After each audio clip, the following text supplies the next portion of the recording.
So hello guys, welcome back to this video. कैसे हो? उम्मीद करता हूँ आप सब बहुत अच्छे होंगे।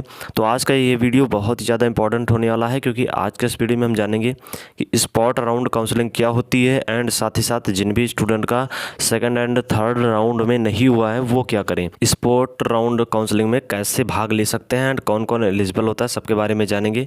तो वीडियो बहुत ही ज़्यादा इन्फॉर्मेटिव होने वाली है, सभी लोग लास्ट तक ज़रूर देखिएगा। इसके पहले वाली वीडियोस अगर आपने नहीं देखा है तो जाकर देख लो, जिसमें मैंने हॉस्टल के बारे में बताया है एंड साथ साथ आप लोगों की जो कट ऑफ्स हैं फोर्थ राउंड के उसके बारे में भी बताया, ठीक है। साथ ही साथ LLB LLM एंड MCOM का कट ऑफ कब तक आएगा उसके बारे में भी बताया है। तो देखो, अब बात कर लेते हैं आप लोगों की कि जिन भी स्टूडेंट का थर्ड राउंड या फिर सेकेंड राउंड में नहीं हुआ है वो क्या करें। इलाहाबाद यूनिवर्सिटी में, वैसे तो यूनिवर्सिटीज़ में या फिर और जगह, जैसे कोई अगर आप टेक्निकल एग्ज़ाम्स दे रहे हो, फॉर एग्जांपल अगर आप पॉलिटेक्निक एग्ज़ाम दे रहे हो JEE कप का, तो आपका वहाँ पर 3 राउंड ही काउंसलिंग होता है, केवल फर्स्ट सेकंड थर्ड, ठीक है। तो अगर 3 राउंड में आप लोगों का हो गया तो बहुत अच्छी बात है, नहीं हुआ तो उसके लिए भी एक ऑप्शन होता है। वो ऑप्शन क्या होता है? वो ऑप्शन होता है आप लोगों के लिए स्पॉट काउंसलिंग का, जिसमें बच्चे डायरेक्ट कॉलेज में ही जाकर काउंसलिंग कराते हैं। तो आज उसके बारे में हम बात करेंगे कि वो यूनिवर्सिटीज़ में कैसे अप्लाई होते हैं एंड यहाँ पर कितने राउंड्स में कट ऑफ बनती हैं। तो देखो, यूनिवर्सिटीज़ में कट ऑफ कैसे बनती, सबसे पहले ये जान लो कट ऑफ्स कैसे बनती हैं। मान लीजिए आप लोगों के पास कि यहाँ पर जो LLB है उसमें लगभग 1000 सीट है, ठीक है, 1100 सीट है।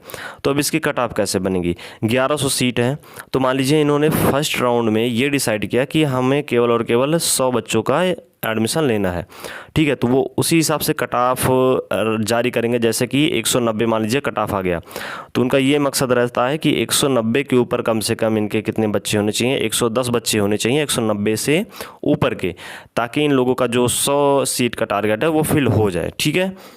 अब फिर सेकंड इनका टारगेट जो होगा वो होगा मान लीजिए 185 का, जिसमें ये मान कर चलेंगे कि 150 के आसपास बच्चे एडमिशन लेंगे। तो 150 बच्चे का एडमिशन हो गया मान लीजिए, तो अब टोटल 250 बच्चे का एडमिशन हो गया। जितना बचा उसमें से फिर ये कट ऑफ घटाते घटाते घटाते घटाते आकर कहाँ तक पहुँचेंगे, जब तक कि ये सीट फिल नहीं हो जाती है, ठीक है।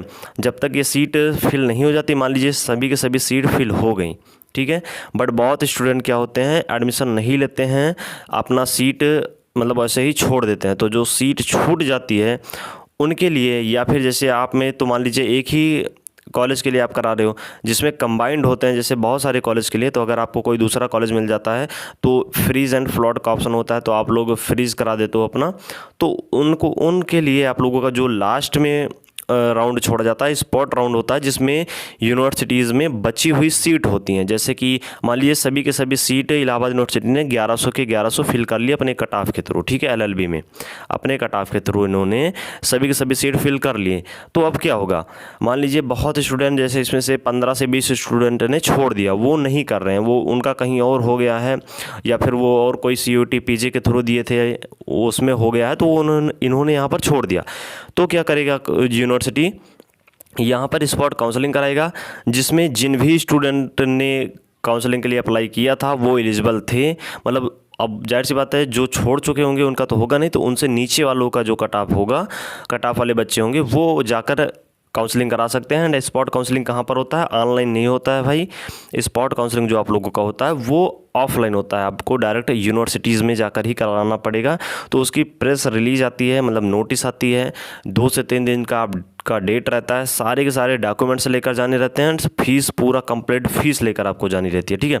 तो जितनी फीस है वो पूरी की पूरी फीस, साथ ही साथ आप लोगों के सभी डॉक्यूमेंट्स ये सभी लेकर जाने रहते हैं। तो जिनका सेकंड एंड थर्ड राउंड में नहीं हुआ है वो अभी वेट कर लो, क्योंकि अभी कम से कम 4 से 5 राउंड तक आप लोगों की कट ऑफ जाएगी यूनिवर्सिटी में, ठीक है, जब तक भर नहीं जाता है। मैं एक सीट का वीडियो बनाऊंगा कि कितनी सीट्स अभी बाकी हैं एंड कितनी सीट्स फिल हो चुकी हैं, ताकि आपको आइडिया लगे। एंड तब भी अगर मान लीजिए आपका नहीं होता, आपका नंबर बहुत ज़्यादा कम है, तो कोई बात नहीं है, वेट कर लो। लास्ट में अगर आपका स्पॉट राउंड, देखो ज़रूरी नहीं है कि आता ही आता है, कुछ कोर्स का आता है, कुछ यूनिवर्सिटी का आता है, कुछ का नहीं आता है। तो अगर आप लोगों का स्पॉट राउंड काउंसलिंग आता है तो मैं आपको डेफिनेटली अपडेट कर दूंगा। उसमें बहुत ही स्टूडेंट का एडमिशन आसानी से हो जाता है, बहुत ही कम नंबर पर, क्योंकि पता नहीं चलता ना, 1 से 2 दिन में आता है, निकल जाता है, तो बहुत स्टूडेंट को इन्फॉर्मेशन ही नहीं मिल पाती है। तो अगर आप अपडेटेड रहोगे तो आपको इन्फॉर्मेशन मिलती रहेगी। चलिए मिलता हूँ नेक्स्ट वीडियो में, तब तक के लिए बाय बाय, टेक केयर, जय हिंद।